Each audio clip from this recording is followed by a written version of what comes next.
खता का जिक्र हो जो लबों पे तेरी वफा का, और उठे जो सदा हो तेरी बंदगी हो, उठे जो सदा हो तेरी बंदगी हो, रजा हो जो तेरी हो मेरी खता हो।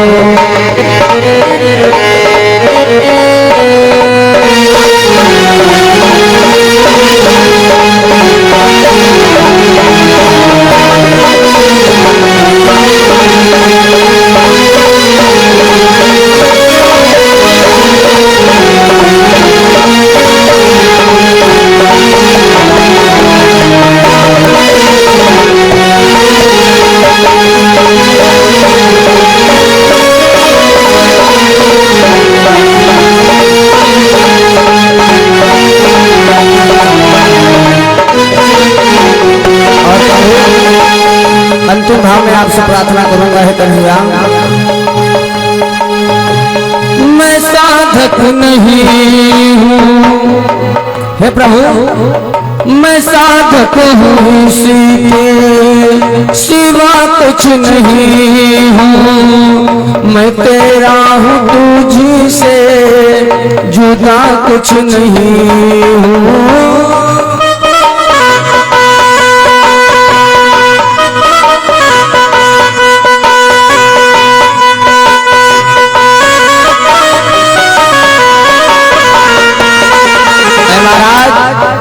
मैं तो आपका तुच्छ सेवक हूँ, यदि मेरी प्रार्थना आप स्वीकार कर लेते हैं मेरा जीवन धन्य हो जाएगा। हे प्रभु, मैं साधक हूँ इसी के सिवा कुछ नहीं हूँ, मैं तेरा हूँ तुझसे जुदा कुछ नहीं। और यही गीत लबों पे मेरे हर घड़ी हो, यही गीत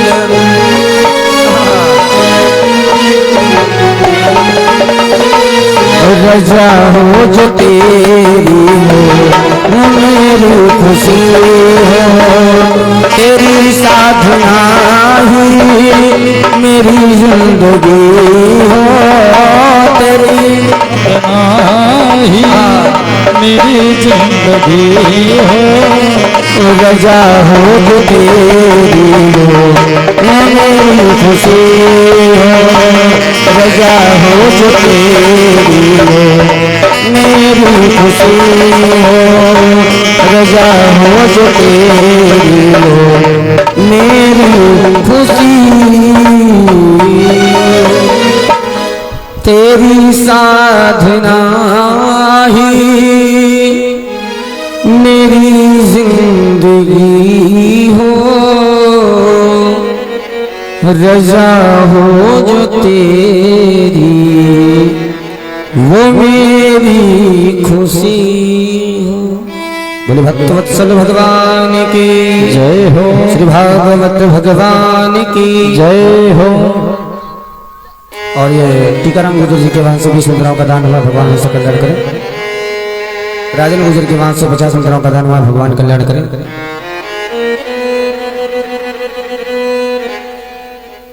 महाराज ये जीवन बड़ा ही अमूल्य है,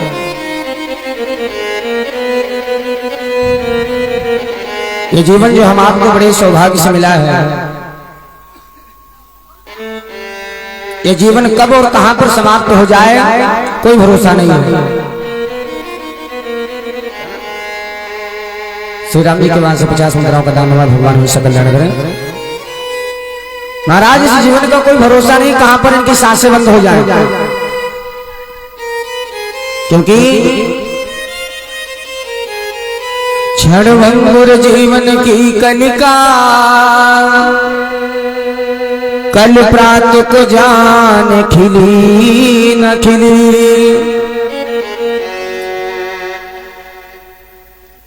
ये जीवन क्षण भर का है, क्षणभंगुर जीवन की कनिका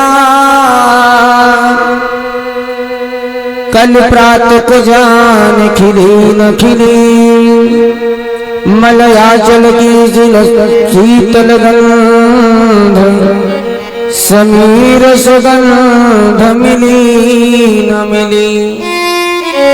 महाराज इस जीवन को कोई भरोसा नहीं है कहां पर खत्म हो जाए, इसलिए कलिकाल को ठार लिए फिरता, तन नम्र है चोट झिली ना झिली। काल का कोई पता नहीं कब हम आपको खा जाए, क्योंकि कालम व्याल मुखग्रासा, काल हमेशा मुख फैलाए बैठा है, कब हम आपको खा जाए। कलिकाल को ठार लिए फिरता, तन नम्र है चोट झिली ना झिली। जब इस जीवन का भरोसा नहीं है तो हम आपको करना क्या है कि कर ले हरि नाम हरि रसना, फिर अंत समय में हिली न हिली। महाराज जो हम आप ये बातें करते हैं बोलते हैं, हो सकता है जब अंतिम समय आए तो ये जीभ्या बोलना ही बंद कर दे, इसलिए जब तक ये जीभ्या चल रही है तो जितना इस जीभ्या से हो सके बस भगवान का भजन करते रहो, भगवान का सत्संग करते रहो, भगवान का सत्संग सुनते रहो। और छोटे भैया के वहां से 20 मिनट प्रदान हुआ है, भगवान हमेशा कल्याण करें। ये जीवन ये समय बड़ा ही अमूल्य हम आपको मिला है,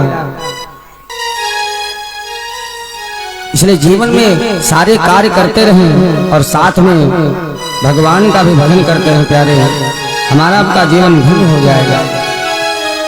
क्योंकि हम आप इस संसार में आए तो केवल राम काज के लिए, अपने कार्य के लिए नहीं आए। भगवान ने बड़ा ही सुंदर शुभ अवसर दिया है हम आपको। अगर इस जीवन में हम आप कुछ नहीं कर पाए, भगवान का सत्संग नहीं कर पाए, संतों की सेवा नहीं कर पाए, तो प्यारे ये भी जन्म हमने व्यर्थ ही गंवा दिया। वैसे भी 84 लाख योनियों में भ्रमण करने के बाद ये मानव का शरीर मिलता है, अगर इसमें अपनी अच्छी नहीं बनाई तो फिर से 84 लाख योनियों में भ्रमण करना पड़ेगा। जैसे लोग एक गाना गाते भजन गाते हैं, सीताराम बोलो सहारा मिलेगा, राधे श्याम बोलो किनारा मिलेगा, और ये मानव जन्म ना दोबारा मिलेगा। तो ये भजन बिल्कुल सत्य है, कोई भरोसा नहीं है कि मानव का जीवन दोबारा हम आपको मिले या ना मिले, इसका कोई भरोसा नहीं है। एक बार भगवान ने हम आप पर कृपा की है तो इसको यूं ही व्यर्थ में ना गवाएं।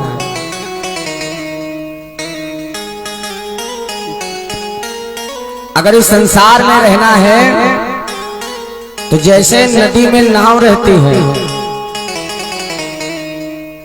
उसी भांति से हम आपको रहना है। ये संसार क्या है? ये नदी है, हम आप नाव,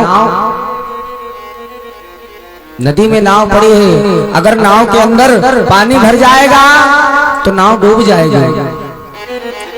और ये पानी क्या है? ये पानी ये माया रूपी पानी है।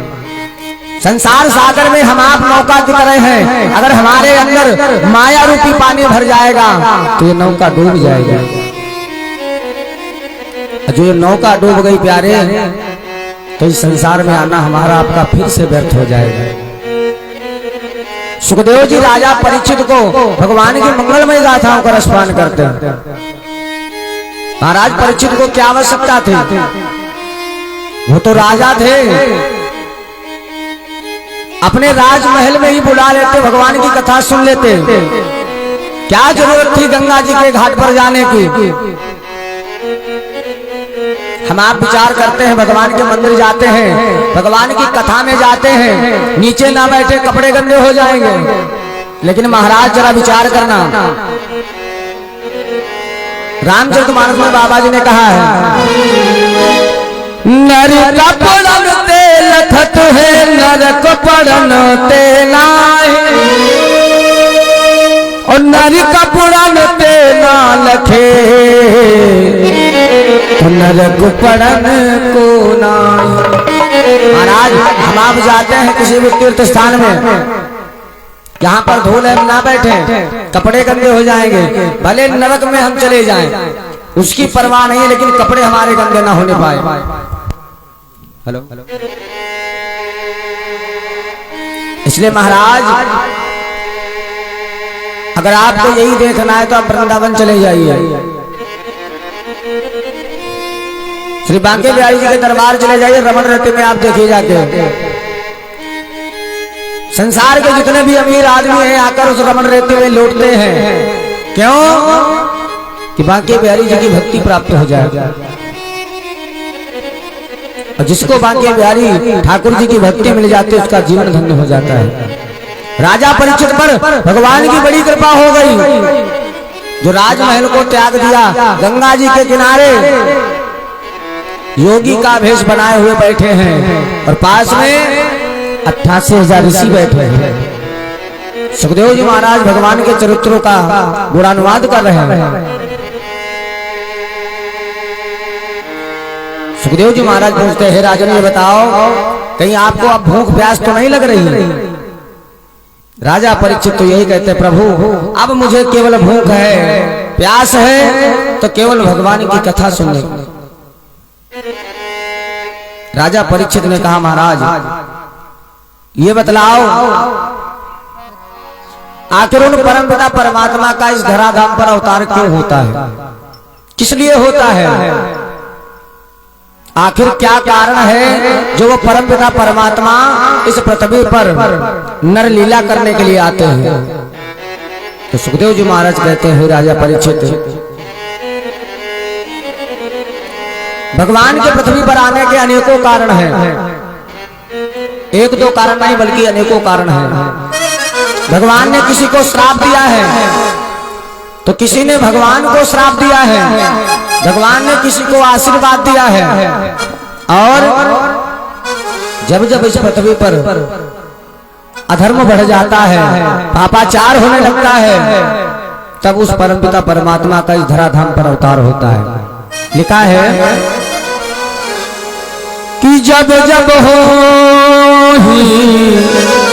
धर्म के हानि, बाढ़ी असुर अधम अभिमानी, बाढ़ी असुर अधम अभिमानी।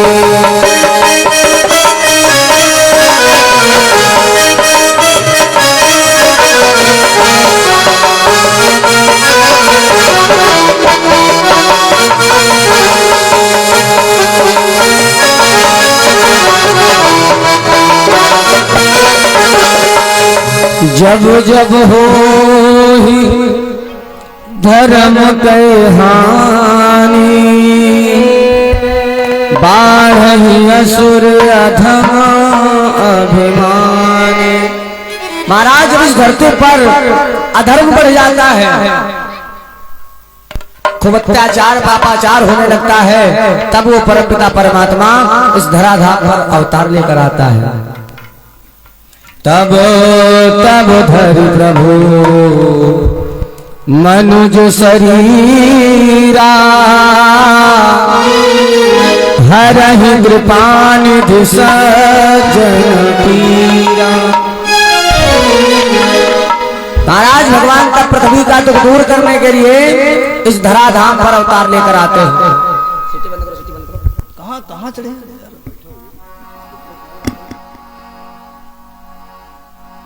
वहाँ सामने बैठो, सामने उधर, सामने सामने आ जाओ, सामने मंच पे नहीं, मंच पे नहीं।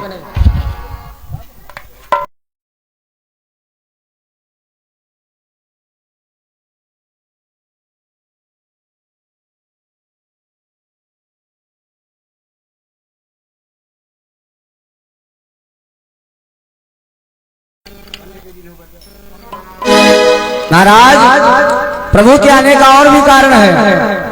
और कौन सा कारण? भगवान ने किसी को वरदान दिया है। किसको वरदान दिया है? ये कथा भोले बाबा मैया भवानी को सुनाते हैं। ऐ भवानी, भगवान के एक कल्प के जन्म की बात मैं तुमको बताता हूँ। एक कल्प यही है तो प्रभु लीन मनुज अवतार, सुर रंजन सज्जन सुखद हरि भंजन भुवि भार। और ये समुद्राओं का दार विनय कुमार जी के द्वारा भगवान जी के चरणों में सादर समझ भगवान कल्याण करें। और 10 मुद्राएं छोटू के द्वारा भगवान जी के चरणों में सादर समझ भगवान कल्याण करें। महाराज एक समय की बात है, भगवान को एक बार पर लीला करने के लिए आना पड़ा। तब तक केवल अपने भक्तों को आनंद देने के लिए प्रभु का अवतार इस धराधाम पर हुआ। क्योंकि भगवान की लीला अनंत है, भगवान की कथा अनंत है। विविध प्रसंग अनूप बखाने, करहि न सुनी आचरज समाने। भगवान की लीलाएं अनंत हैं, भगवान की कथा अनंत है। क्योंकि हरि अनंत हरि कथा अनंता, हरि अनंत हरि कथा अनंता।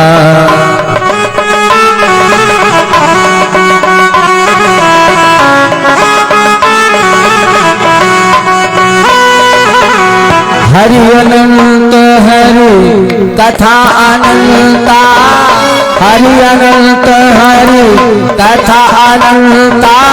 कहीं सुनहि बहुविधि सब संता।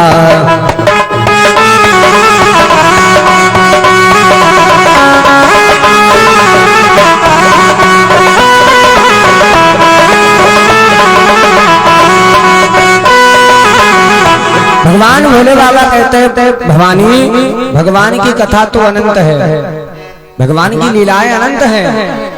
कहा यदि पृथ्वी का कागज और समुद्र की स्याही और जितने भी पेड़ पौधे हैं इनकी अगर कलम बनाई जाए और भगवान की कथा लिखी जाए तब भी ये सब कम पड़ जाते हैं। अथाह सागर है भगवान की लीला, इसका कोई पारावार नहीं है। लेकिन जो भी भक्त जिस भाव से प्रभु को भजता है भगवान उसको उसी भाव से मिलते हैं। ऐ भवानी, अपर हेतु सुन शैल कुमारी, कहूं विचित्र कथा विस्तारी। ऐ भवानी, अब ध्यान से सुनो, मैं भगवान के जन्म का कारण बतलाता हूँ, किस कारण भगवान को इस धराधाम पर आना पड़ता है। सुनिएगा। यही कारण अज अगुण अरूपा, ब्रह्म भयउ कौशल पुरभूपा। ऐ भवानी, क्या कारण था जो भगवान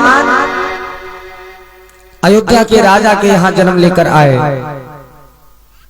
वो कथा मैं सुनाता हूं, सुनिएगा। जिनसे ये नर सृष्टि चली, जिनका नाम है स्वयंभू और मनु, शतरूपा जी, ये ब्रह्मा जी की सबसे पहली संतानें हैं।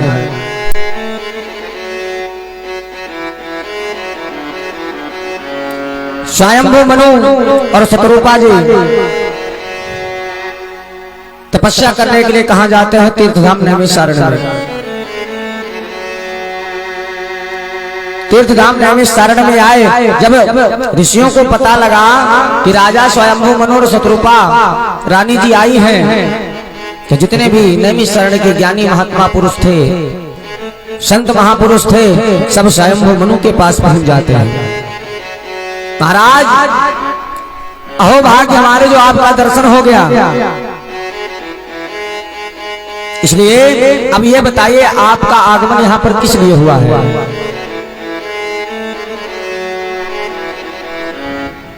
सारा वृत्तांत बताया है मनुष्य रूपा ने। तो मैं यहाँ पर भगवान का भजन करने के लिए आया हूँ।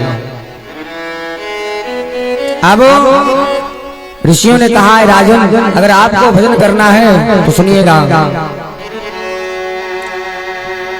तीर्थ वरन मिस विख्याता अति गुणित साधक सिद्धिदाता। महाराज तीर्थ धाम नैमिषारण्य ऐसा है, ये सभी तीर्थों में श्रेष्ठ बतलाया गया है। तीर्थ वर नैमिष विख्याता। वर माने होता है श्रेष्ठ यानी बड़ा, और दूसरा वर एक कहते हैं दूल्हे को। यानी जो नैमिषारण्य हमारा आपका तीर्थ है, ये सब तीर्थों का दूल्हा है। क्यों? एक बार और अन्य बिटिया जी के बाद 10 मुद्राओं का दान हुआ, भगवान कल्याण करें। जब तीर्थ धाम नैमिषारण्य में सभी तीर्थ बुलाए गए, सभी देवी देवता बुलाए गए, तो तीर्थों के राजा जो प्रयाग हैं ये नहीं आए। इनको अभिमान हो गया मैं तो राजा हूं। तीर्थराज प्रयाग से कहा गया चलो सब देवता जा रहे, सारे तीर्थ जा रहे, तुम क्यों नहीं जा रहे हो? तो प्रयाग ने कहा पहले जब कोई हमको बुलाने आएगा तब मैं जाऊंगा। तीर्थराज प्रयाग नहीं गए। देवता जब वापस आए, भगवान से कहा महाराज तीर्थराज प्रयाग नहीं आए। तो जितने भी वहां पर ऋषिगण मौजूद थे उन्होंने कहा ठीक है कोई बात नहीं, अगर ये प्रयाग नहीं आना चाहता है कोई बात नहीं है। वहां पर तो केवल प्रयाग है, लेकिन तीर्थ धाम में वहीं पर पंच प्रयाग का निर्माण कर दिया संतों ने। तीर्थराज प्रयाग का अभिमान चूर चूर हो गया। और ऐसा तीर्थ है नैमिषारण्य जहां पर अति पुनीत साधक सिद्धिदाता, बहुत ही शीघ्र फल देने वाला।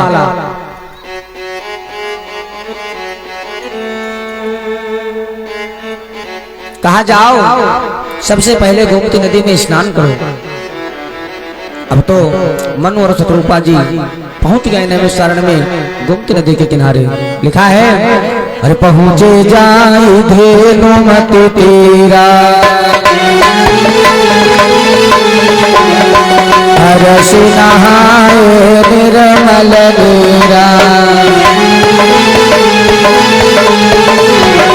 आए मिलन से गुण ज्ञानी, धरन धुरन धरन परस जाने।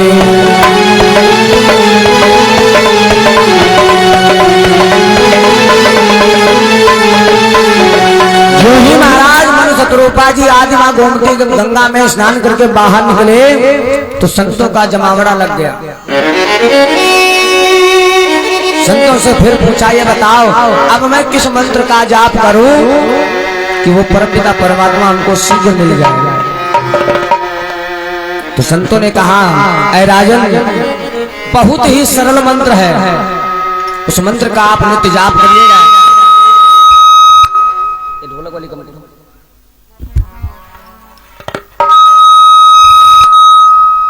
हेलो संतों ने कहा है राजन द्वादश अक्षर मंत्र पुनि जप ही सहित अनुराग, वासुदेव पद पंकुर दंपति मन अति लाग।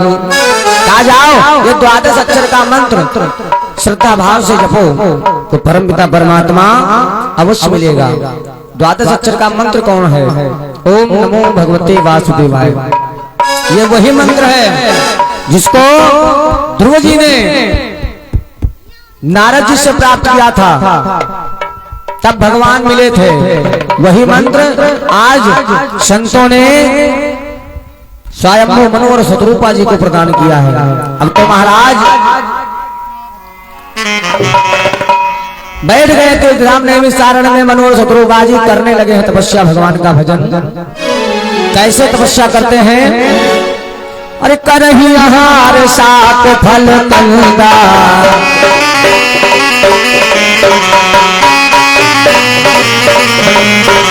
करही आहार साक फल कंदा, सुमिरहि ब्रह्म सच्चिदानंदा।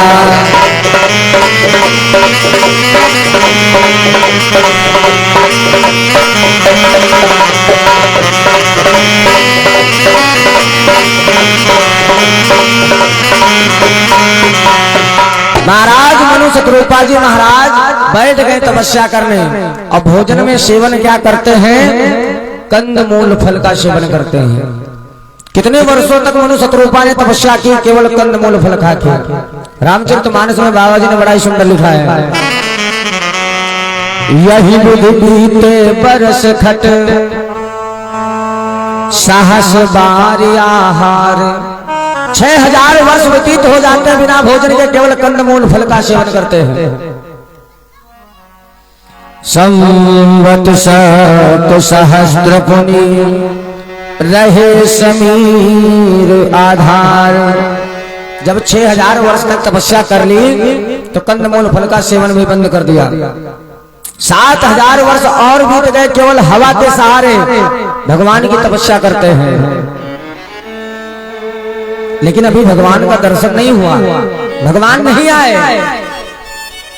भजते जा रहे हैं ओम नमो भगवते वासुदेवाय।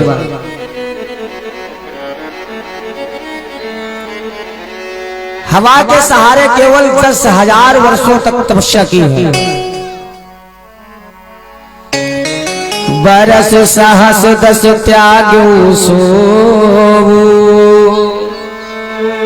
ठाणे रहे एक पग दो। अब तो महाराज मनु शतरूपा जी ने हवा का भी सेवन छोड़ दिया, त्याग दिया।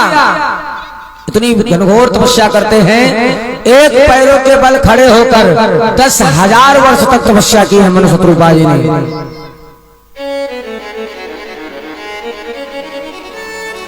जब इतनी घनघोर विकट तपस्या देखी है तब तीनों देवता बड़े ही प्रसन्न हुए। ब्रह्मा जी, विष्णु जी और शंकर जी, तीनों देवता बारी बारी से आते हैं, भक्तराज नेत्र खोलो। लेकिन मन और शतरूपा जी नेत्रों को नहीं खोल रहे। हम नहीं, रामचरितमानस में लिखा है कि विधि हरिहर तप देखी अपारा, विधि हरिहर तप देखी अपारा, विधि हरिहर तप देखी अपारा, मन समीप आए बहुबारा।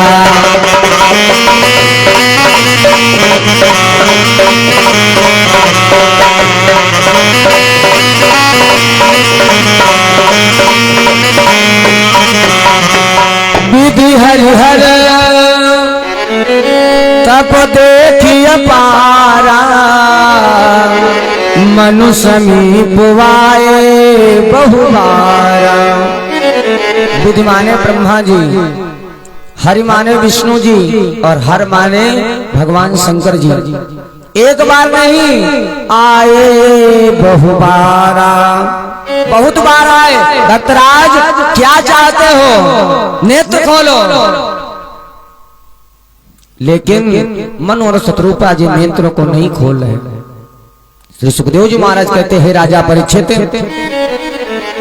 जब नेत्रों को नहीं खोला तो आकाशवाणी हुई, ऐ राजन, मांगहु बर बहु भांति लुभाए,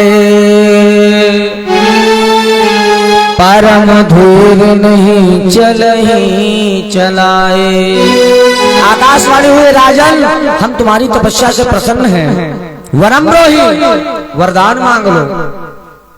जब ये मधुर आवाज मनु और शतरूपा जी के कानों में पड़ी है तो और मनु और शतरूपा ने नेत्रों को खोला है तो क्या देखा? सामने कोई दिखा नहीं है। आवाज आई, भक्तराज क्या मांगना चाहते हो? तो मनु शतरूपा जी ने कहा, महाराज मैं मांगना तो बाद में चाहूंगा, पहले मैं आपका दर्शन करना चाहता हूँ कि आखिर जिनकी आवाज इतनी मधुर है उनका स्वरूप कैसा है। मुझे पहले अपने स्वरूप का दर्शन कराइए महाराज। प्रभु सर्वज्ञ दास निज जानी। अरे महाराज आप तो सर्वज्ञ जानने वाले हो, कण कण की खबर रखने वाले हो, और फिर भी आप पूछते हो मुझे क्या चाहिए। प्रभु सर्वज्ञ दास निज जानी,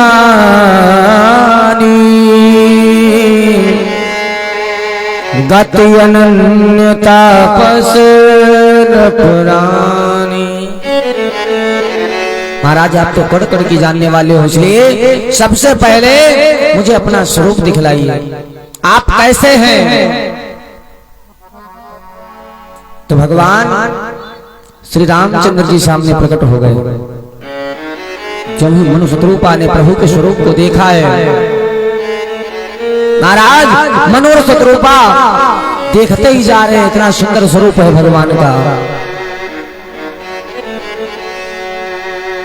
देख हम स्वरूप भरी लोचन, पलके भी नहीं बंद कर रहे महाराज मनु और शत्रुपा जी। करहु कृपा प्रणतारत मोचन, हाथ जोड़े खड़े हैं महाराज। भगवान ने कहा है भक्तराज आप लोगों ने तपस्या की है, मांग लो क्या चाहते हो। तो मनु शत्रुपा ने फिर से हाथ जोड़ा, महाराज आप तो सब कुछ जानने वाले हो, फिर भी पूछ रहे हो, मांग लो। कि सो तुम जान हो अंतर्यामी, पुरबहु मोर मनोरथ स्वामी। महाराज आप तो मेरे मन के भी जानने वाले हो, मुझे क्या चाहिए ये सब आपको पता है। भगवान ने कहा ऐ भक्तराज निडर होकर मांगो, क्या तुम चाहते हो। मनु जी ने कहा महाराज अगर आप देना ही चाहते हो तो एक वरदान दे दो। कि दान शिरोमणि कृपा निधि, नाथ कहूं सत्य भाई। महाराज अगर आप देना चाहते तो एक वरदान दे दो। क्या? कि चाहूं तुम ही समान सुत, प्रभु सन कवन दुरा। महाराज मैं वरदान में यह मांगना चाहता हूं, मैं आपके समान ही पुत्र चाहता हूं।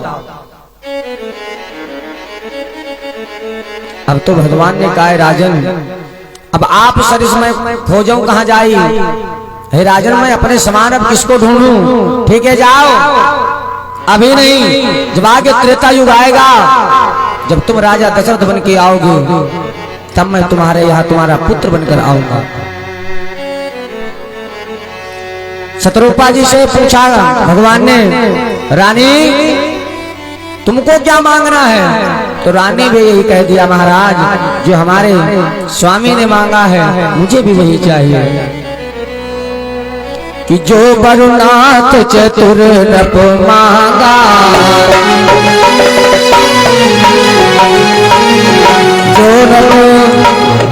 जो बरुनाथ चतुर नप मांगा।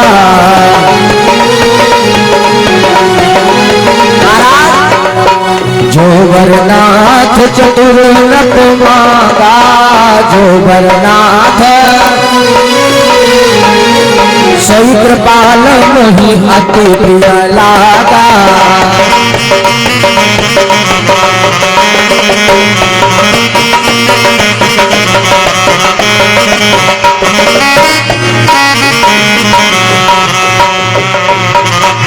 महाराज जो हमारे पति ने मांगा है, हमारे स्वामी ने मांगा है, वही वरदान मुझे भी चाहिए। भगवान ने कहा ठीक है जाओ तथास्तु। इतना कहकर भगवान तो चले गए। इधर मनु शत्रुपा जी महाराज वापस अपने राजमहल को आए।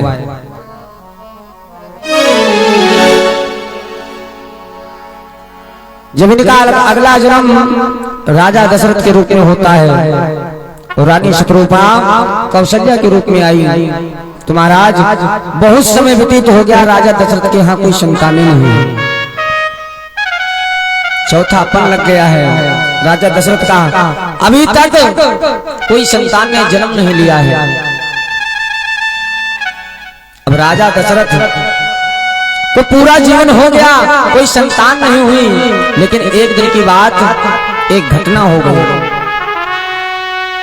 राजा दशरथ जब इंद्र की सभा में जाते थे तो इंद्र के सिंहासन का आधा अधिकार राजा दशरथ को प्राप्त था।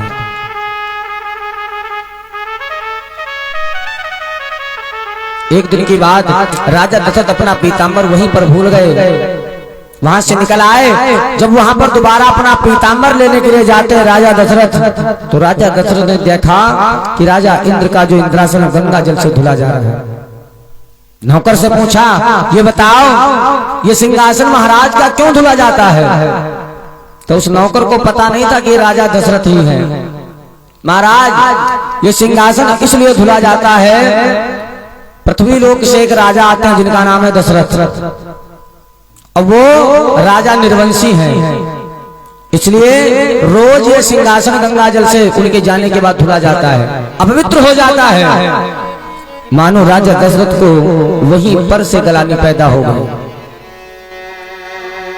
एक बार भूपति मनवा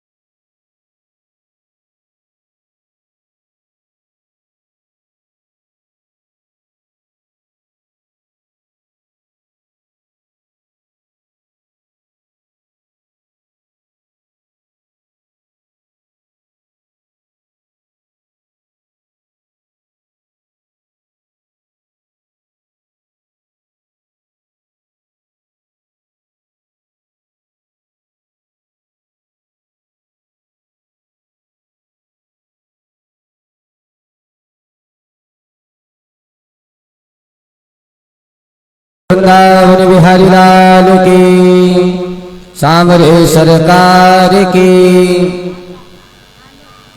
और ये आलोक जी के वहां से विश्व ग्रहों का दान हुआ है, भगवान विश्व कल्याण करें। अब तो महाराज सुखदेव जी कहते हैं, राजा परीक्षित, आज राजा दशरथ को ग्लानि पैदा हो गई। क्या कि कबार भूपति मनवाही भई गलानि मोरे सुतनाही। आज राजा दशरथ को एहसास हो गया कि हमारे यहाँ कोई संतानें नहीं है। तो राजा दशरथ ने क्या किया, सबसे पहले अपना दुख सुनाने के लिए राजा दशरथ अपने गुरु वशिष्ठ जी के यहाँ जाते हैं। जो ही गुरु जी के पास पहुंचे, राजा दशरथ जितने भी सुख हैं, जितने भी दुख हैं, सब अपने गुरुदेव को सुनाने लगे। हे गुरुदेव,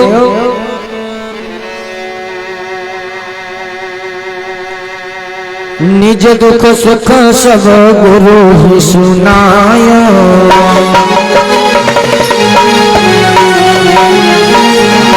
निज दुख सुख सब गुरु ही सुनायो,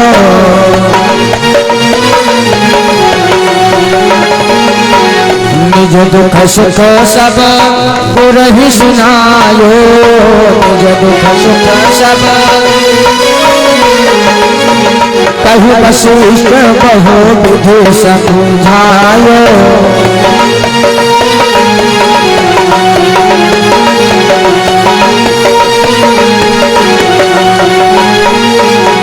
निज दुख सुख सब गुरु ही सुनायो।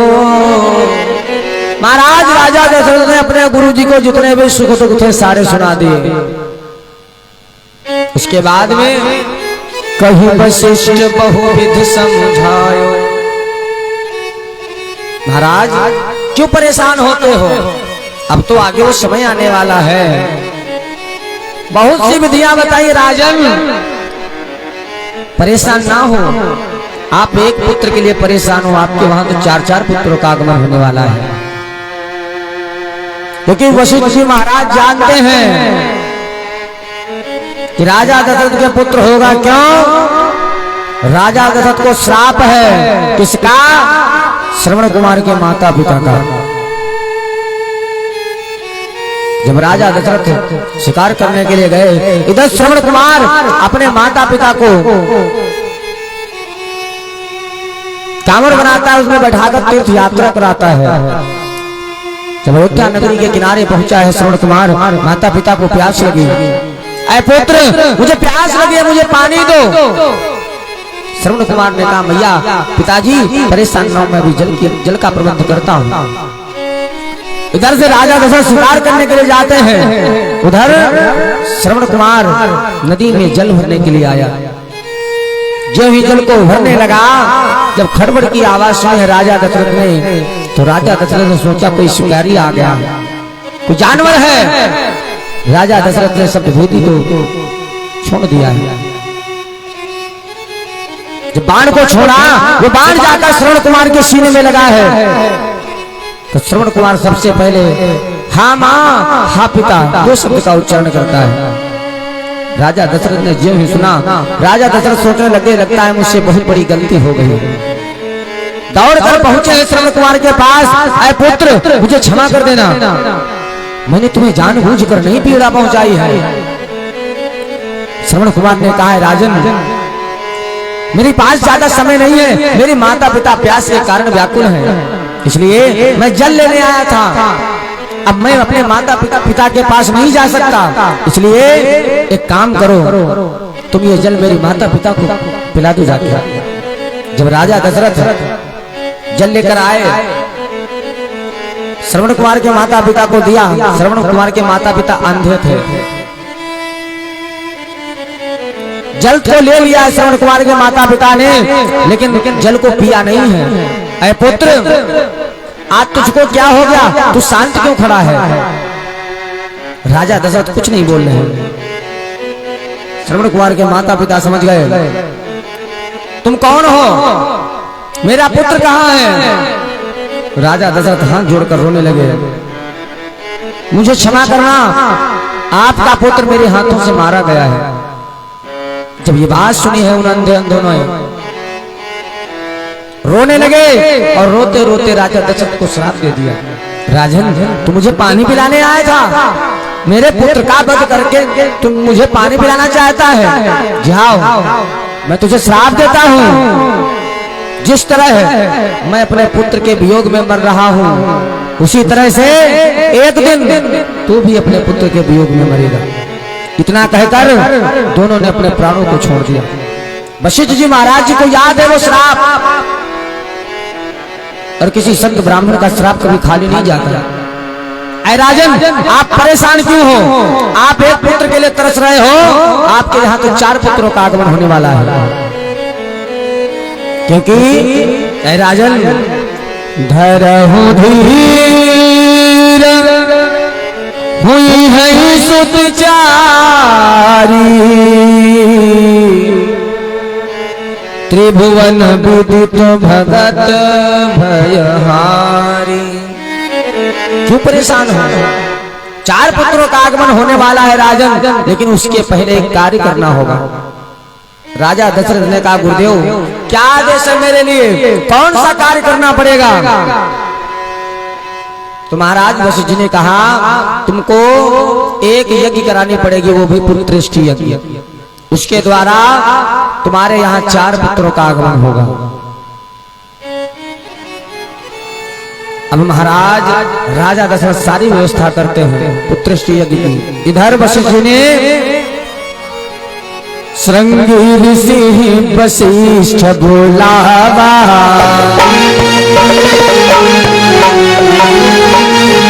श्रृंगी ऋषि वशिष्ठ बुलावा,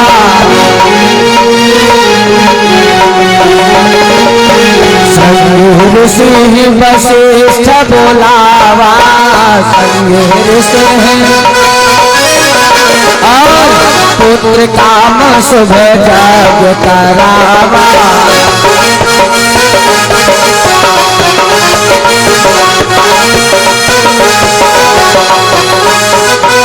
वशिष्ठ जी महाराज ने श्रृंगी ऋषि को बुलाया, आचार्य बनाया श्रृंगी ऋषि को, पुत्रेष्टि यज्ञ का कार्य शुभारंभ शुरू कर दिया। अब तो महाराज राजा दशरथ और राजा दशरथ की तीनों रानियां बड़े ही भक्ति भाव से यज्ञ पुरुष भगवान की आहुति डालती हैं।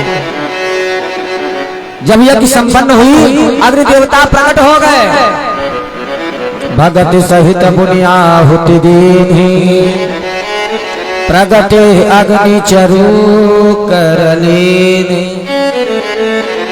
महाराज देवता प्रकट हो गए, उनके हाथ में एक कटोरा है जिसमें कि हव्य का प्रसाद है।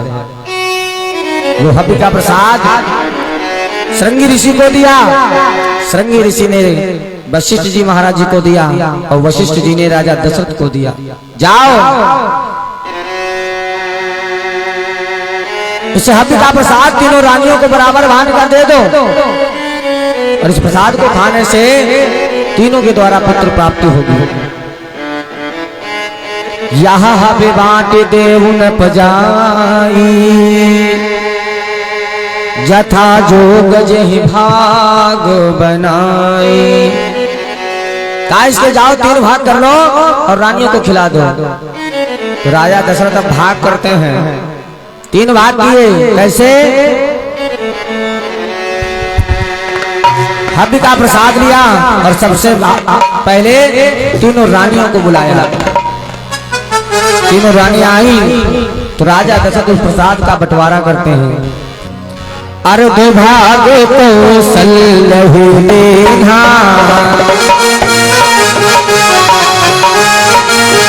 अर्ध भाग कौशल्यहु देना,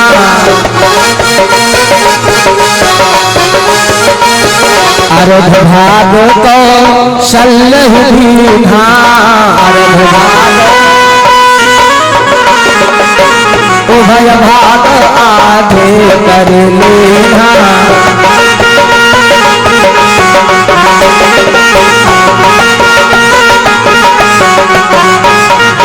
महाराज राजा दशरथ ने सबसे पहले आधा भाग जो है रानी कौशल्या को दे दिया। उस प्रसाद का आधा भाग रानी कौशल्या को दे दिया। अब जब आधा भाग बचा तो उसके 2 भाग कर लिए। कई कई कहन पशु दयऊ, रहो सो उभय भाग पुनि भयो। राजा दशरथ ने जो आधा भाग बचा, उस आधे भाग का आधा भाग रानी कैकेयी को दे दिया और आधा भाग सुमित्रा को दे दिया। अब सबके पास एक एक भाग हो गए। कहीं कहीं पुराणों में मत है कि सुमित्रा का भाग जो है वो चील लेकर उड़ गई। अब सुमित्रा के पास जब भाग नहीं रहा, सुमित्रा उदास हो गई। दोनों रानियों के द्वारा पुत्र की प्राप्ति होगी और मेरा भाग तो चील लेकर चले गई। मैं जब खाऊंगी नहीं तो पुत्र कहां से होगा। बड़ी उदास है सुमित्रा। जब दोनों रानियों ने देखा है तो कौशल्या कैकेयी ने कहा, बहना तुम परेशान क्यों हो? अगर मेरे पुत्र होगा तो आपको भी पुत्र होगा। तो दोनों ने क्या किया, कौशल्या और कैकेयी ने अपने में से आधा आधा भाग रानी सुमित्रा को दे दिया। अब सुमित्रा के पास 2 भाग हो गए। हम नहीं कहते हैं, तुलसीदास जी ने लिखा है कि कौशल्या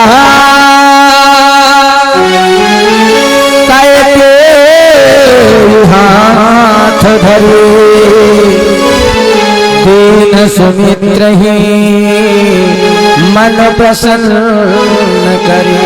ए बहना तुम दुखी न हो, ये लो मेरे में से आधा भाग तुम खा लो।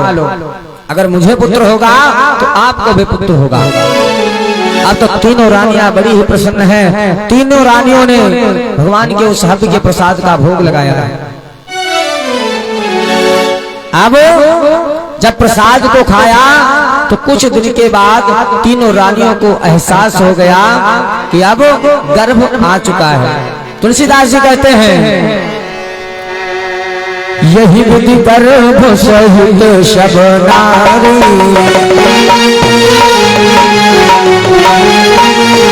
यही विधि गर्भ सहित सब रानी,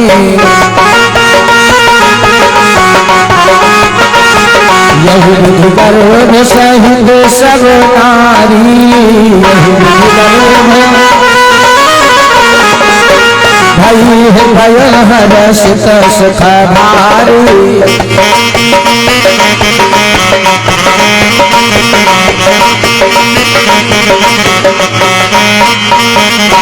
अब तो तीनों रानियों को एहसास हो गया कि अब हमारे गर्भ आ चुका है।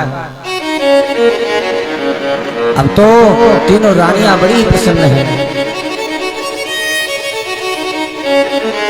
और इतना ही नहीं, जब से भगवान गर्भ में आए तीनों लोग में खुशी का माहौल हो गया। झादुन से हरि गर्भ ही आए, सकल लोक सुख संपत्ति छाए। तीनों लोगों में मानो सुख की सहानुभूति होने लगी, अनुभूति होने लगी। अब तो महाराज तीनों रानियां महल में बड़ी ही सुंदर हैं, बड़ी ही प्रसन्न हैं। धीरे धीरे कुछ समय और व्यतीत हुआ। सुखदेव जी महाराज कहते हैं, राजा परीक्षित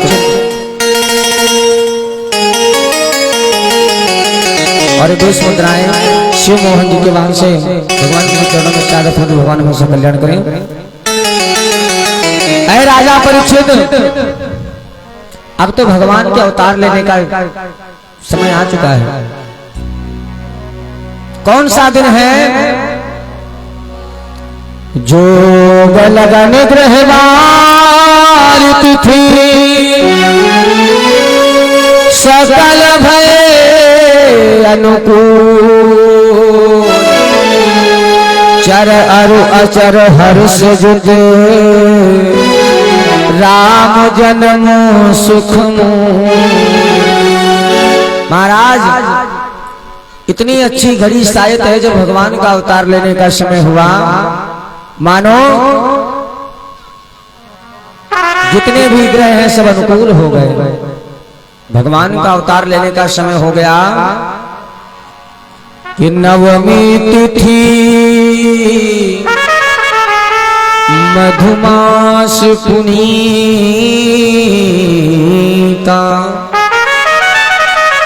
भगवान की स्तुति में आए नवमी तिथि को। नवमी तिथि मधुमास पुनीता, शुक्ल पक्ष अभिजित हरि प्रीता। महाराज पावन चैत्र का महीना है जब भगवान प्रभु श्री राम जी का अवतार हुआ।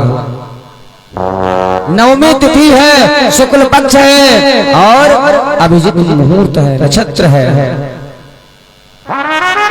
समय ना तो दिन है ना रात है, ठीक दिन के 12 बजे है। मध्य दिवस अति शीत न घामा, पावन काल लोक विश्राम। भगवान का जब अवतार हुआ दिन के ठीक 12 बजे हैं। धीरे धीरे हवा बह रही है। अब जब देवताओं ने देखा भगवान का अवतार हो चुका है तो देवता लोग स्वर्गलोक से देखने लगे हैं प्रभु को। गगन विमल संकुल सुरजूथा, गावहि गुण गंधर्व बरूथा। जितने भी गंधर्व लोग हैं सब नृत्य करने लगे। भगवान के अवतार का समय जब हो गया, भगवान जब प्रकट हो गए, सभी देवता बड़े ही प्रसन्न हैं।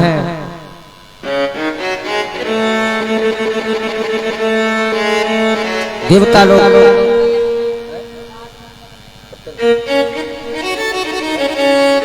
और ये राजमंगल गिरी के वहां से भगवान जी का प्रसाद सागर समय भगवान कल्याण करें।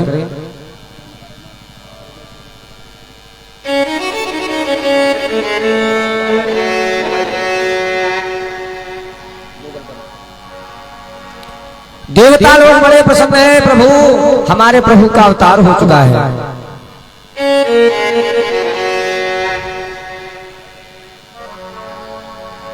सो अवसर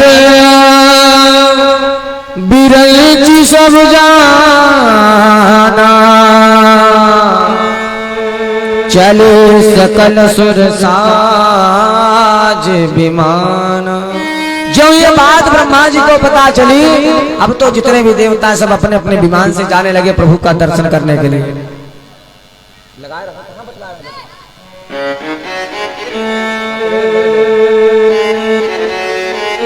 अब तो देवता लोग पहुंचे, भगवान का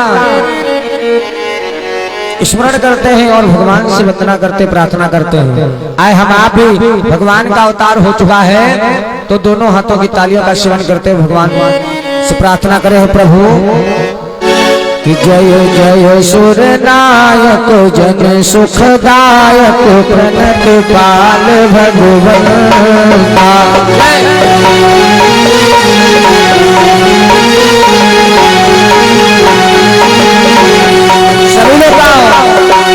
जय जय सुर नायक जन सुखदायक प्रणत पाल भगवंता।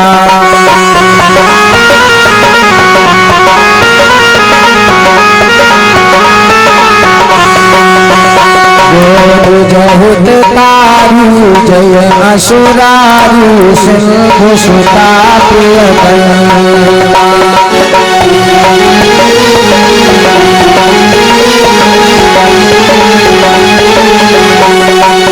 देवता वंदना करते, प्रभु पालन सुर धरनी अद्भुत करनी मर्म न जाने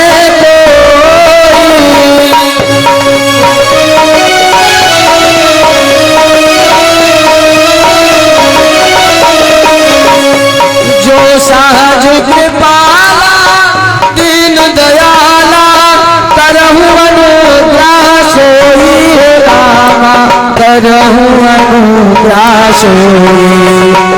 जय जय अविनाशी सब भक्तवासी व्यापक परमानंदा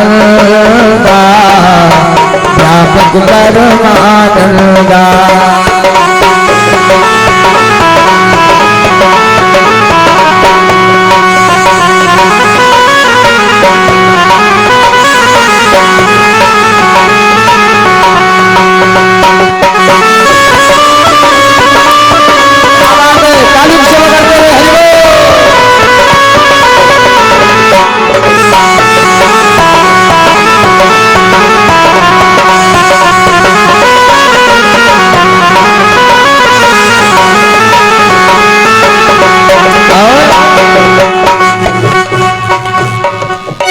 देवता लोग प्रार्थना करते, प्रभु अविगति गोतीतम चरित पुनीतम माया रहित मुकुंदा।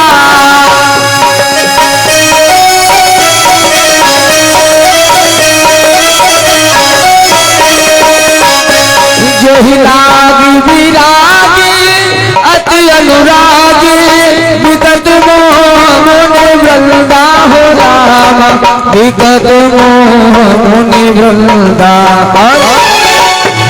शिवासुर धामी गुणगण गावई जयति सच्चिदानंदा जयति सच्चिदानंदा।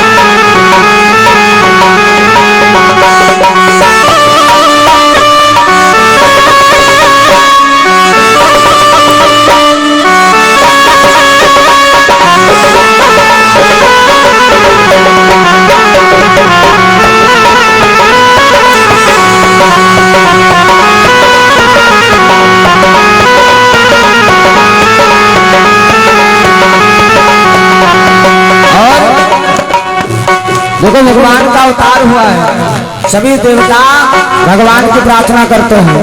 तो आप लोग हाथ पे हाथ रख के ना बैठो, तालियों की सेवा कर दो, अपने मन को वहीं ले चलो अयोध्या में जहाँ पर भगवान का अवतार हुआ है, और मेरे साथ में बोलने का प्रयास करो। जे ही सृष्टि उपाय त्रिविध बनाई, संग सहाय न दूजा।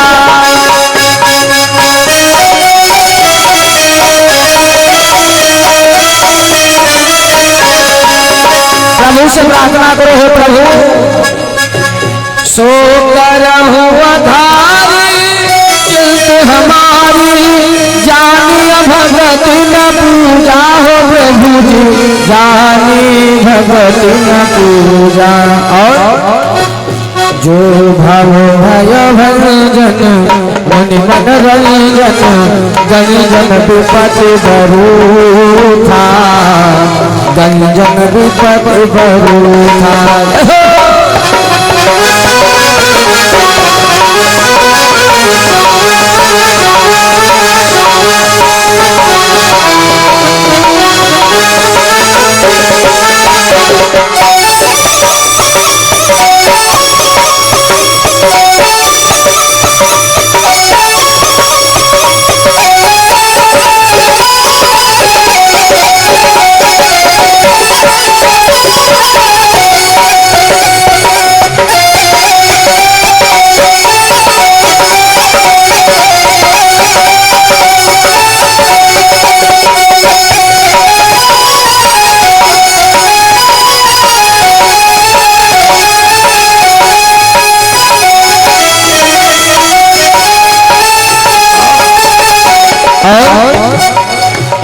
मन बच गमवानी छाड़ सयानी, शरण सकल सुर जूथा।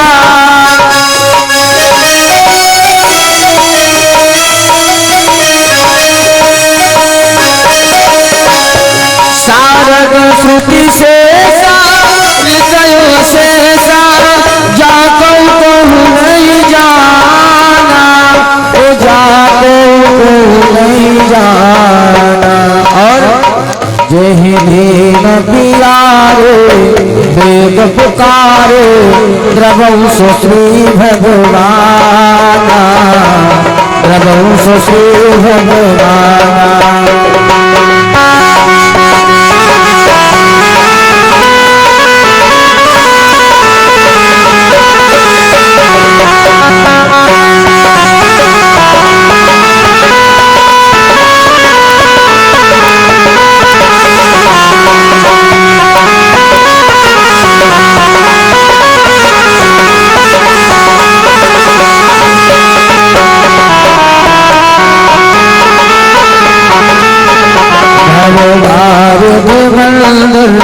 सब बुध सुंदर गुण मंदिर सुख पूजा, सुख मंदिर सुख पूजा। मोद से सकल सुर परम भयातुर, नमत नाथ प्रभु कंजा, नमत नाथ प्रभु कंजा।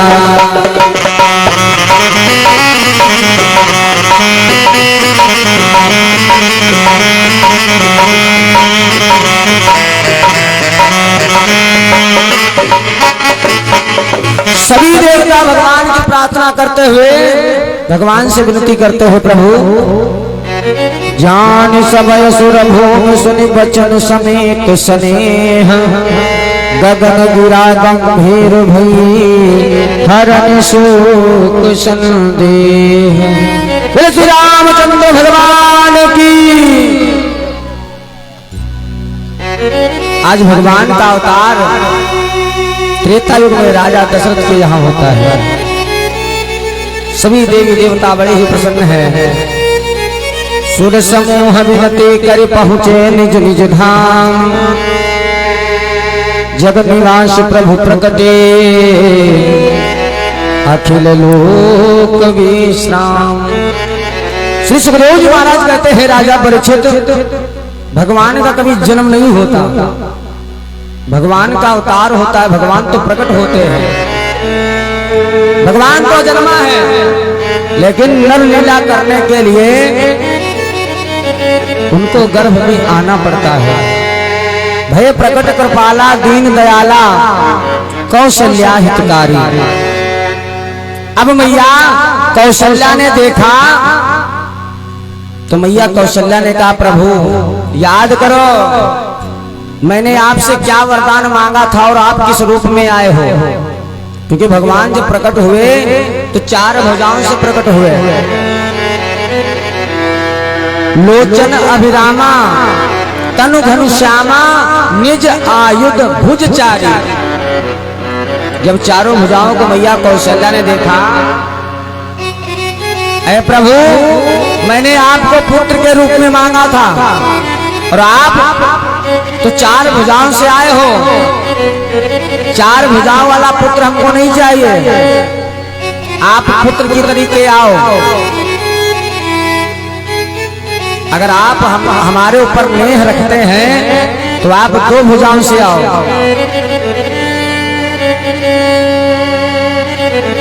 मैया कौशल्या ने कहा, है प्रभु कि माता पुनि बोली सोमति डोली तजहु दात यह रूपा। और 11 मुद्राएं राजमंगल। 11 मुद्राओं का दान राजमंगल जी के द्वारा भगवान जी के चरणों में सादा समर्पित। भगवान वैसा कल्याण करें। जो ही मैया ने कहा, महाराज आप 2 भुजाओं से आओ। और इतना ही नहीं, जैसे पुत्र का जन्म होता है पुत्र रोता है, वैसे ही रो, तब मैं समझूंगी कि हाँ तुम पुत्र के रूप में आए हो। अरे कीजे शिशुलीला अति पियसीला यह सुख परम अनुपा। महाराज जब आप रोएंगे तब हमको पुत्र का सुख प्राप्त होगा। इसलिए हे प्रभु आप पुत्र बनकर आ जाओ। जब भगवान ने सुना तो भगवान ने क्या किया, अरे सुनी बचन सुजाना रोदन ठाना होई बालक सुर भूपा, होई बालक सुर भूपा। सभी लोग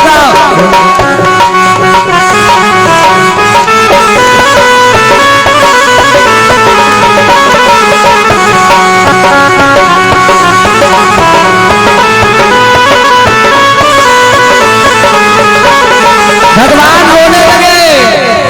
और जब भगवान रोने लगे तब राजा दशरथ को पता हुआ कि हमारे यहाँ पुत्र का जन्म हुआ है। कैसे? सुन बचन सुजाना रोदन ठाना कोई बालक सुर भूपा, यह चरित जे गावई हरि पद पावई तेन परय भव कूपा, तेन परय भव कूपा।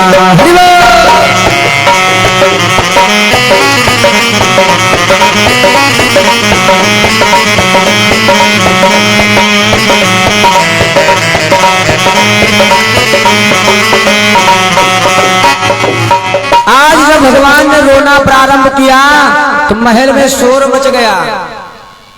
दासी आई राजा दशरथ के पास, ऐ महाराज रानी कौशल्या ने एक पुत्र को जन्म दिया है।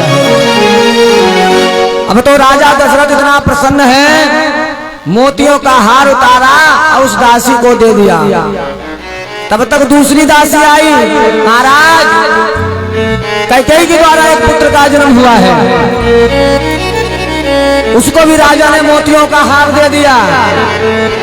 तब तक एक दासी और आई, महाराज बधाई हो, सुमित्रा के द्वारा 2 पुत्रों का जन्म हुआ है। अब तो राजा दशरथ बहुत ही प्रसन्न है, हीरे मोतियों का दान कर रहे हैं। अयोध्या में बड़ा ही खुशी का माहौल है, क्योंकि दशरथ पुत्र जन्म सुन काना, मानव ब्रह्मानंद समान। अब तो महाराज सुरेश कहते हैं राजन, राजा दशरथ के आनंद की कोई सीमा नहीं है, इतना प्रसन्न है। बाजा बजाने वालों को, गंधर्वों को बुलाया है और सबको बहुत सा दान कर रहे हैं। और अयोध्या वासी भी इतना प्रसन्न है, जो दान पा रहा है वो भी अपने पास नहीं रख रहा है। इतनी भीड़ लगी है राजमहल में, जो आगे वाला व्यक्ति कुछ पाता है वो पीछे वाले व्यक्ति की तरफ फेंक देता है, वो भी दान कर देता है। हम नहीं कहते, रामचरितमानस में बाबा गोस्वामी तुलसीदास जी महाराज कहते हैं क्या, सर्वस्व दान दीन सब काहू,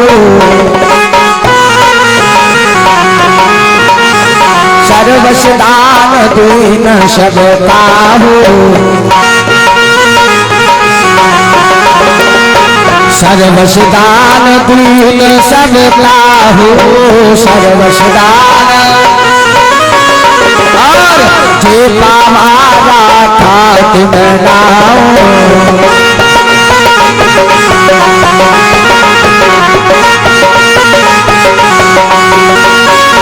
महाराज राजा दशरथ इतना दान कर रहे हैं और जो भी पाता है वो भी अपने पास नहीं रखता, वो भी दान कर देता है। इतना प्रसन्न है राजा दशरथ।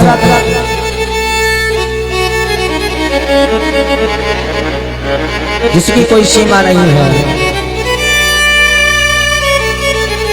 अब तो राजा दशरथ के भवन में बधाई होने लगी और हम परीक्षित जी से आग्रह करेंगे, भगवान का जन्म हुआ है, कुछ भगवान जी का स्वागत करें, बधाई कुछ में चढ़ा दीजिएगा कुछ ना, भगवान का अवतार हुआ है। प्रेम से बोलो राघवेंद्र सरकार की, भक्तवत्सल भगवान की। अब भगवान का अवतार क्यों हुआ है? क्योंकि भगवान का अवतार विप्रधेनु सुर संहित लीन मनुज अवतार, निज इच्छा निर्मित तन माया गुण गोपार। भगवान तो इस धराधाम पर तभी जन्म लेते हैं ब्राह्मणों की रक्षा करने के लिए, संतों की रक्षा करने के लिए, पृथ्वी के पाप भार को कम करने के लिए। परमानंद पूरी मन राजा, कहा बुलाई बजाऊं बाजा।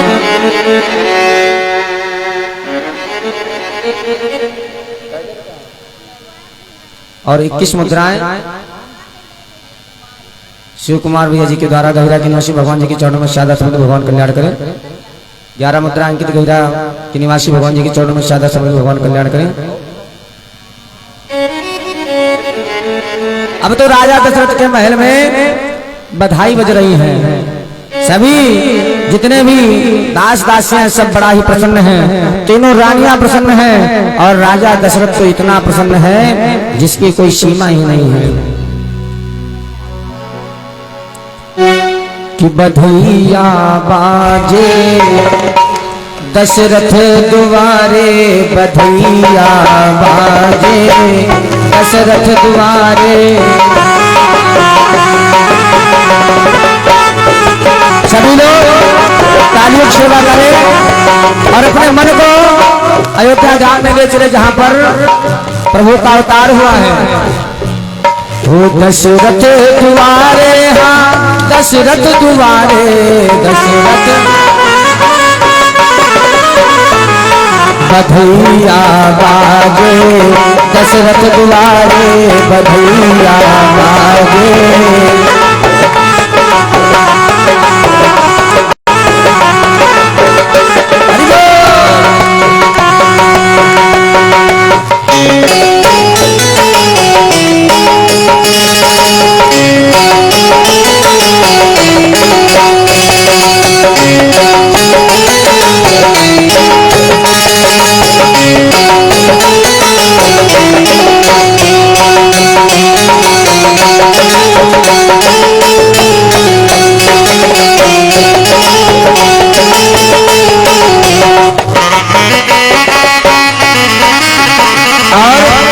कौन लुटावे पेड़ा बर्फी, कौन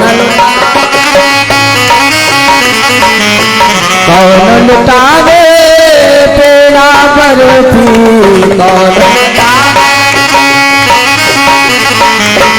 कौन लुटावे रुपैया हो, कौन लुटावे रुपैया, बधैया बाजे दशरथ दुआरे, बधैया बाजे।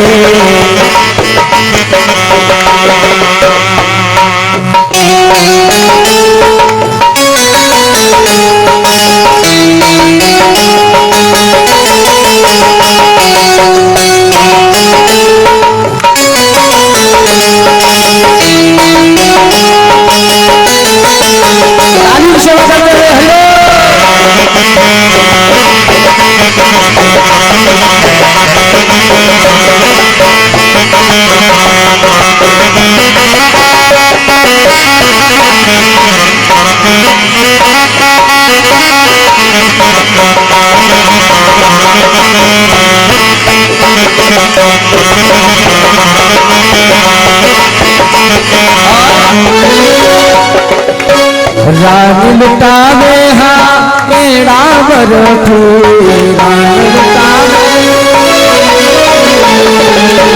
रानी लुटावे हाँ पेड़ा बर्फी,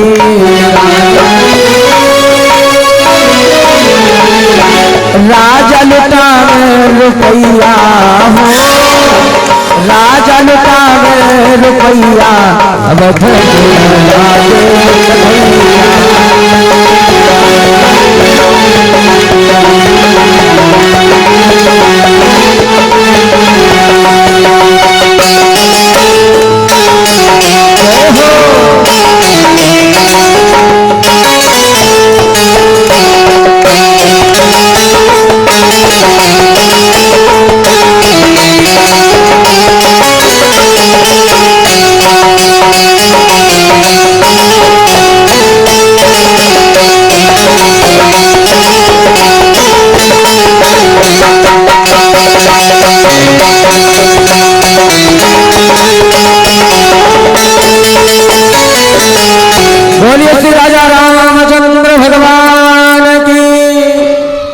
आज राजा दशरथ के महल में बधाई बज रही है। इतना प्रसन्न है राजा दशरथ, बहुत सा दान दिया है। जो कुछ भी हाथ में आ जाता है राजा दशरथ सब दान कर देते हैं, क्योंकि चौथे पल में राजा दशरथ ने 4 पुत्रों को पाया है। भवन में इतनी भीड़ है, जितनी सखियां आती हैं, अयोध्या के जितने भी नगर निवासी हैं, सब बड़ा ही प्रसन्न है, सब नाच रहे गा रहे हैं और राजा दशरथ को बधाई देते हैं। राजन बधाई हो, आपको वृद्धावस्था में 4 पुत्रों की प्राप्ति हुई है। इसलिए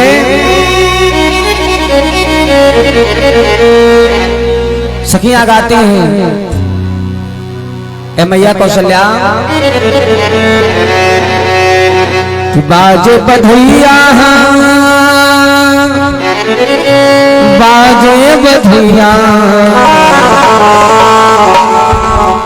कि प्रकटे हैं श्री रघुरैया, अवधपुर बाजे बधैया, प्रकटे हैं श्री रघुरैया, अवधपुर बाजे बधैया।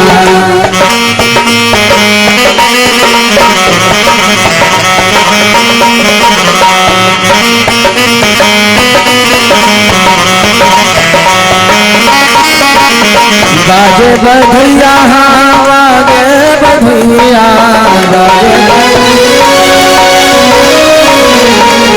बाजे बधैया, बाजे बधैया,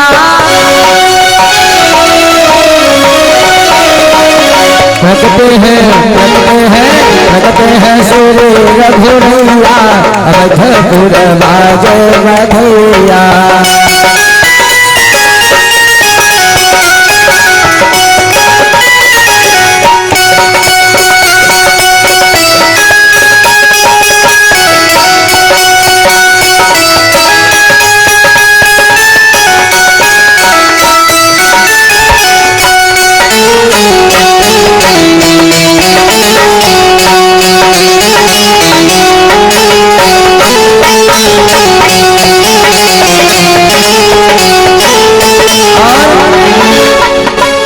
जब भगवान का अवतार हुआ और ये माता जी के द्वारा भगवान के जन्मोत्सव में 21 मुद्राओं का दान हुआ है। भगवान अपनी कृपा इनके परिवार पर अवश्य बरसाए। अंकुश जी के वाहन से 21 मुद्राओं का दान हुआ है। शुक्ल पक्ष नवमी तिथि मंगल, शुक्ल पक्ष नवमी तिथि मंगल, नवमी तिथि मंगल,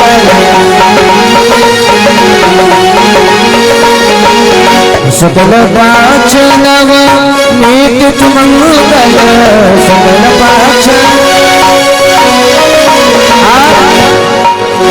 अभिजित न खत सुख भैया, अभिजित न खत सुख भैया, अवधपुर बाजे बधैया।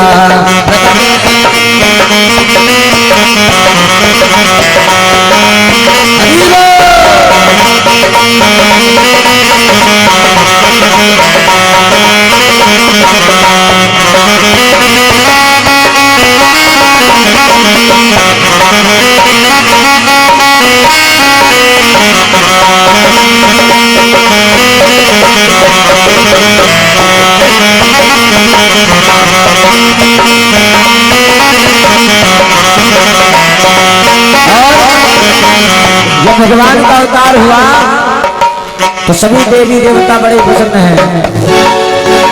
आज ही ढोल बखावती वीरा,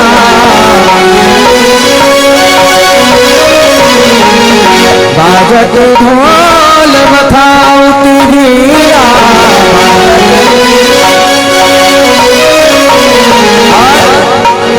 शंख करत सहनैया, शंख करत सहनैया, अवधपुर बाजे बधैया।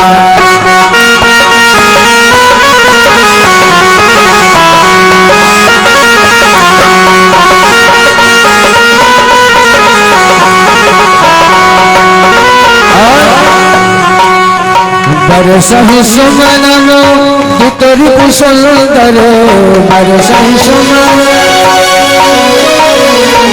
जब भगवान का अवतार हुआ तो देवता लोग आसमान से पुष्पों की बारिश करते हैं। क्यों? हमारे प्रभु का अवतार हो चुका है। बरसहि सुमन दुतरि सुंदर, बरसहि मुदितर सुंदर, मुदितर सुंदर।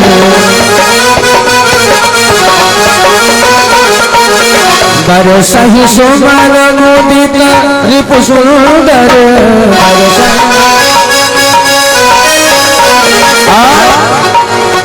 नाचे नाचे नाचे बुबुल मैया, अवधपुर बाजे बधैया।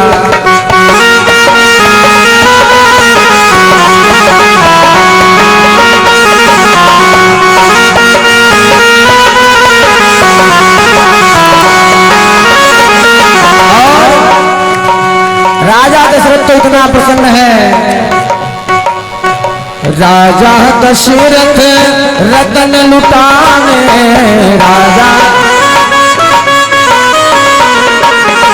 राजा दशरथ रतन लुटावे, राजा रतन लुटावे, हाँ रतन लुटावे, रतन। राजा दशरथ रतन लुटावे, राजा दशरथ। धेनु लुटावे तीनों मैया, धेनु लुटावे तीन मैया, अवधपुर बाजे बधैया।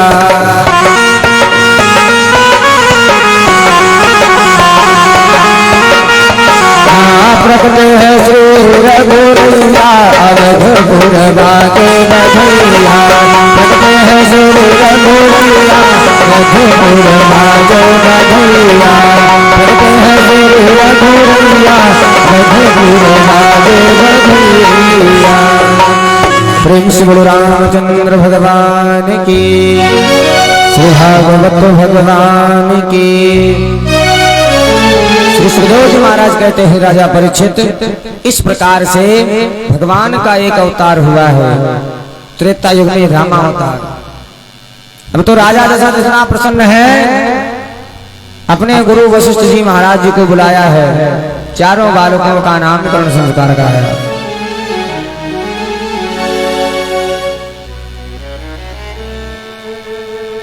चारों पुत्रों का नामकरण संस्कार किया। जो सुख धाम राम नाम, ये जो सबसे बड़े पुत्र हैं सुख के धाम होंगे, इसलिए इनका नाम राम होगा। और जो कैकेयी के द्वारा पुत्र का जन्म हुआ है उनका नाम विश्वभरण पोषण कर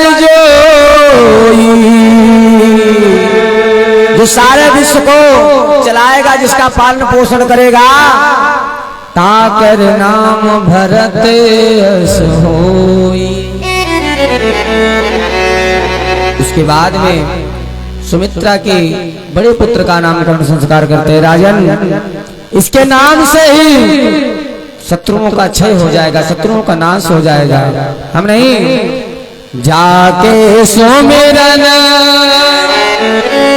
तेरे गुनासा,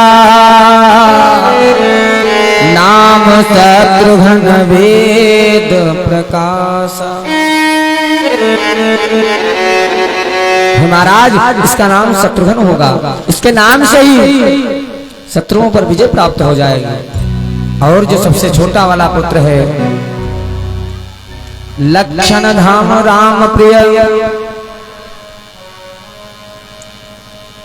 इनके लक्षण तो विशेष होंगे और ये राम के बहुत ही प्रिय होंगे, इसलिए इनका नाम लक्ष्मण रखते हैं। चारों भाइयों का नामकरण संस्कार हुआ। अब सुखदेव जी महाराज कहते हैं ये कारण था भगवान के अवतार लेने का। तो राजा परीक्षित ने कहा, महाराज आपने बताया था कि भगवान को भी किसी ने श्राप दिया था।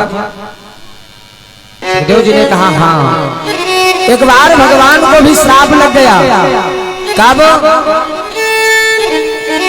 नारद जी ने भगवान को श्राप दे दिया। एक बार नारद जी तपस्या कर रहे थे, नारद जी ने तपस्या की, जब काम इनके सामने आया तो नारद जी ने नेत्रों को नहीं खोला, यानी काम पर इन्होंने विजय प्राप्त कर लिया। अब देवर्षि नारद बाबा को अभिमान हो गया, मैंने काम पर विजय प्राप्त कर लिया। ब्रह्मा जी के पास गए, पिताजी मैंने काम पर विजय प्राप्त कर ली है। तो ब्रह्मा जी ने कहा ऐसा है, तुमने काम पर विजय प्राप्त कर लिया, ठीक बात है, हमसे कह दिया सो कह दिया, लेकिन ये प्रभु से मत कहना। तो नारद जी ने सोचा है तो हमारे पिताजी, लेकिन इनको हमने इतना बड़ा कार्य किया है, इनको हजम नहीं हुआ। भोले बाबा के पास चले गए नारद जी, अरे बाबा मैंने काम पर विजय प्राप्त कर ली है। भोले बाबा ने कहा ठीक है, तुमने काम पर विजय प्राप्त कर ली है, लेकिन नारद हमसे कह दिया सो कह दिया, लेकिन श्री हरि नारायण जी से मत कहना। देवर्षि नारद बाबा फिर वही विचार बनाते हैं कि लगता है भोले बाबा को भी मेरा कार्य पसंद नहीं आया। पहुंच गए श्री हरि नारायण जी के पास, महाराज मैंने काम पर विजय प्राप्त कर ली है। भगवान ने कहा ठीक है, बहुत अच्छा है।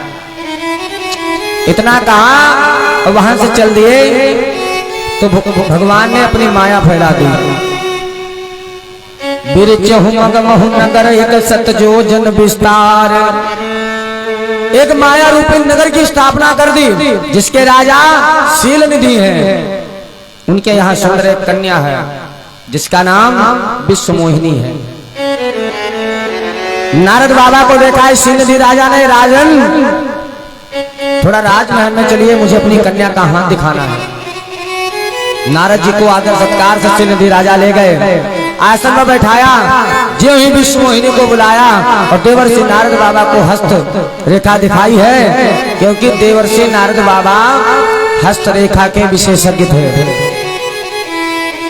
आजकल तो लोग एक दिन में पता नहीं 100-200 हाथ तो देख ही लेते होंगे, लेकिन प्यारे जरा विचार करना, एक हाथ की एक रेखा देखने में लगभग 1 महीने का समय होना चाहिए, तब जाके उस रेखा का अनुभव हो पाता है। संसार में सबसे बड़े ज्योतिषाचार्य थे तो केवल नारद जी थे। अब नारद जी ने जो ही इस कन्या की रेखा को देखा है तो नारद जी की बुद्धि बिगड़ गई। उसकी रेखा में लिखा है, जो यही बरई अमर सोई हो, समर भूमि ते ही जीते न कोई। रेखा में तो लिखा है जो इसका वर्ण वही करेगा जो पहले से अमर होगा, लेकिन नारद बाबा की बुद्धि बिगड़ गई। मन में विचार करने लगे जिसका भी इससे विवाह हो जाएगा वो अमर हो जाएगा। इधर नारद जी ने देखा हस्तरेखा, अब वहां से भगवान श्री हरि नारायण जी के पास आ गए। महाराज, मैं आपसे एक वरदान मांगना चाहता हूँ। कौन सा? प्रभु मुझे अपना स्वरूप दे दो। अब भगवान तो सब जानने वाले हैं। नारद मेरे स्वरूप का क्या करोगे? नारद ने कहा, महाराज आपने अभी कहा था, जो हमने कहा था काम पर विजय प्राप्त कर ली है, तो आपने कहा था कि वरदान मांग लो। हाँ नारद ठीक है, क्या वरदान चाहिए? प्रभु मुझे अपना स्वरूप दे दो। नारद बाबा सोच रहे संसार में सबसे सुंदर श्री नारायण जी हैं, अगर इनके समान मैं सुंदर हो जाऊंगा तो विश्व मोहिनी हमारे गले में हार डाल देगी और मैं अमर हो जाऊंगा। अब तो महाराज प्रभु ने कहा ठीक है नारद जाओ, लेकिन नारद जाते जाते एक बात और कह गए प्रभु से, महाराज अपना स्वरूप तो देना ही, लेकिन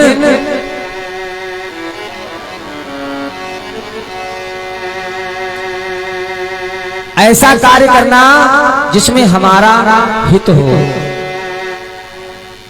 मैं ये नहीं कहता आप अपना स्वरूप दीजिए, लेकिन वो कार्य करना जिसमें हमारा हित हो। नारद जी कहते प्रभु जही विधिनाथ होई हित मोरा, करम सुबेगी दास में तोरा। महाराज मैं तो आपका दास हूं, जिस कार्य में मेरा हित हो वो कार्य करना। जब नारद ने ये कहा तो भगवान ने देवर्षि नारद बाबा को बंदर का मुख दे दिया। देवर्षि नारद बाबा को नहीं पता कि उनका स्वरूप बंदर का हो गया। इधर सील नदी राजा के यहाँ स्वयंवर चल रहा है। विश्व मोहिनी किसके गले में वरमाला डालेगी? देवर्षि नारद बाबा पहुंचे तो नारद जान सब ही सिरनावा, जितने भी दरबार में लोग थे सबने नारद जी को प्रणाम किया। महाराज क्या आप भी स्वयंवर में भाग लेना चाहते हो? आपने तो काम पर विजय प्राप्त की है। अब देवर्षि नारद बाबा कुछ नहीं सुन रहे, बैठ गए। विश्व मोहिनी आई, वरमाला लिए है हाथ में। अब नारद बाबा अपनी सीट पर उकस रहे, एक बार ये विश्व मोहिनी मुझे देख ले। जब एक लाइन निकल गई, देवर्षि नारद बाबा दूसरी लाइन में लग गए। हो सकता है इसने मुझे देखा ना हो। जब ये कार्य देवर्षि नारद बाबा कर रहे थे तो वहां पर 2 रुद्रगण बैठे थे भोले बाबा के। उनको दिख रहा था बंदर का मुख है नारद जी का। जब वो हंसने लगे तो देवर्षि नारद बाबा ने गुस्से में आकर उनको श्राप दे दिया, जाओ तुम एक संत की हंसी उड़ाते हो, तुम दैत्य हो जाओगे। जब श्राप दे दिया, इधर विश्व मोहिनी ने हार, जो स्वयंवर हो रहा था, अपना विश्व मोहिनी हार लेकर भगवान श्री हरि नारायण जी के पास पहुंची और भगवान श्री हरि नारायण जी के गले में डाल दिया। इधर जब देवर्षि नारद बाबा ने देखा, रुद्रगढ़ हंसने लगे, तो रुद्रगढ़ ने कहा महाराज आपने मुझे श्राप तो दे दिया, लेकिन कहीं पर देख लो जाके जल भरा हो, अपना चेहरा देख लो जाके, आए हो यहाँ पर स्वयंवर करने, पहले अपना स्वरूप देख लो क्या है क्या नहीं। जब नारद बाबा ने जल में देखा तो क्या देखा, बंदर का स्वरूप नारद बाबा को दिखा। देवर्षि नारद बाबा को क्रोध आ गया। देवर्षि नारद बाबा ने भगवान को श्राप दे दिया, महाराज मैंने तुमसे कहा था मुझे विष्णु मोहिनी को पाना है, मुझे अपना स्वरूप दो, लेकिन तुम पत्नी के चक्कर में मुझे बंदर बना दिया।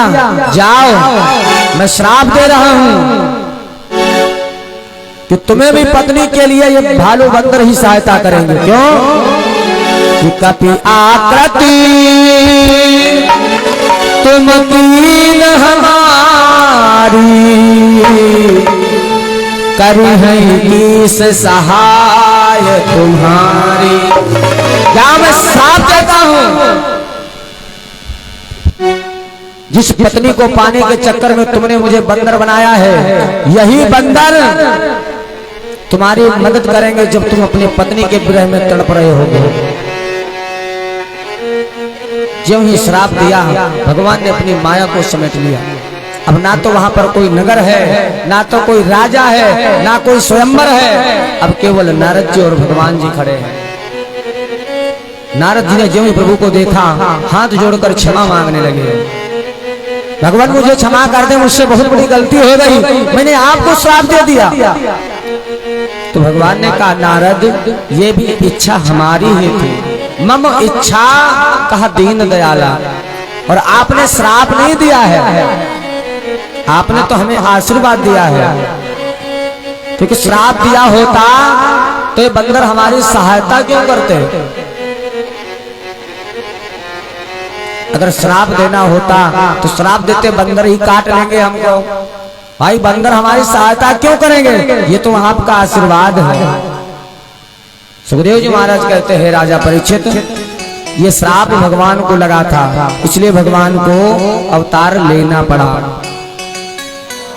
वृंदा नारद ने दिया श्राप क्रोध बस आए, तो ही कारण नरतन धरो और उमा हर्षाए। महाराज यही कारण था भगवान का अवतार लेने का। प्रेम से बोलो राघवेंद्र सरकार की, श्री भागवत भगवान की। इससे अग्नि गाथा अब रात्रि कालीन की बेला में सभी भक्त सुनेंगे। और आज इस कथा का पंचम दिवस है, तो रात्रि कालीन के बेला में भगवान कन्हैया का जन्मोत्सव मनाया जाएगा बड़ी धूमधाम से। तो सभी लोग अपने अपने घर से भगवान कन्हैया के लिए एक सुंदर सा कोई भोग बना लेना, चाहे खीर बना लेना, पुआ गुलगुला कुछ भी बना लेना। आज भगवान को भोग लगाया जाएगा, भगवान का अवतार होगा, बड़े धूमधाम से मनाया जाएगा। और ये पंडाल वगैरह सब सजाया जाएगा बढ़िया सुंदर। और अनन्या बिटिया जी के द्वारा 21 मुद्राओं का दान हुआ है, भगवान उनका कल्याण करे।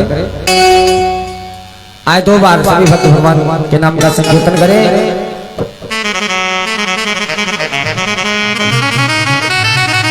बोले वृंदावन बिहारी लाल की।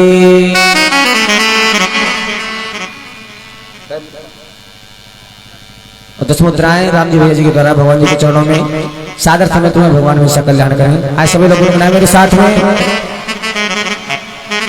कि है जिंदगी कितनी खूबसूरत जिन्हें अभी ये पता नहीं। महाराज ये जीवन बड़ा ही हमारा आपका अनमोल है, क्योंकि हम आप संसार के चक्कर में पड़े हैं। संसार हमारा नहीं है, संसार ये सब सपना है। कोई तुझसे प्यार करने वाला है, कोई तुझसे प्यार करने वाला जिन्हें अभी ये पता नहीं है। सभी लोग गाना है जिंदगी कितनी खूबसूरत जिन्हें अभी ये पता नहीं है जिंदगी कितनी खूबसूरत जिन्हें अभी ये पता नहीं है। तालियों की सेवा करते हुए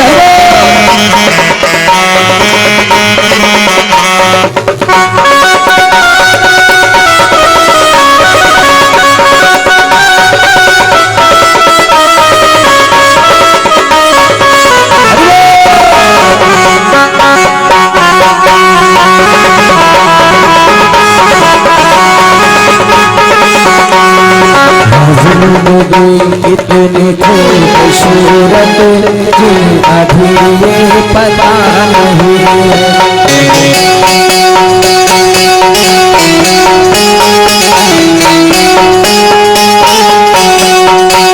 कोई मुझसे प्यार करने वाला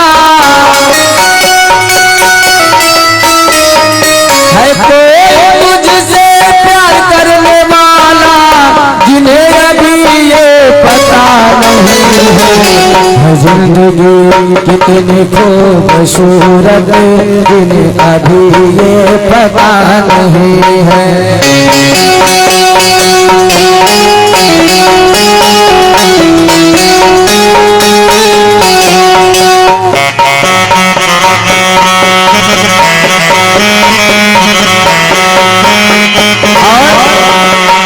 इस जीवन में कहां पर कब क्या हो जाए किसी को नहीं पता है, क्योंकि चले जुआनी का तिनका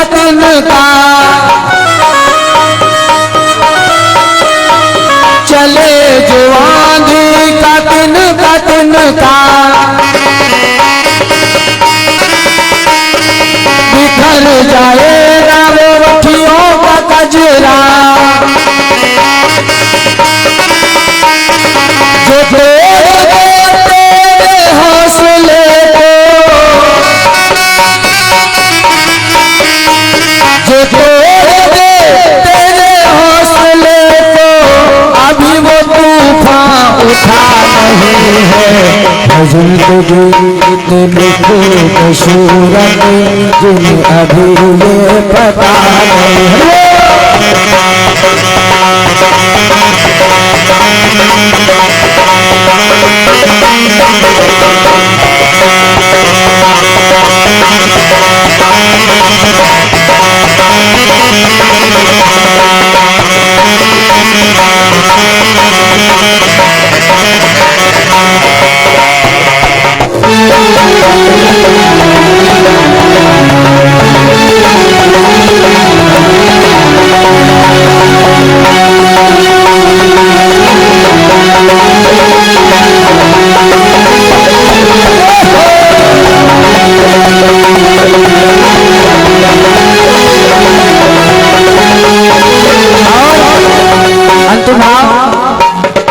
भक्त कहता है भगवान से प्रभु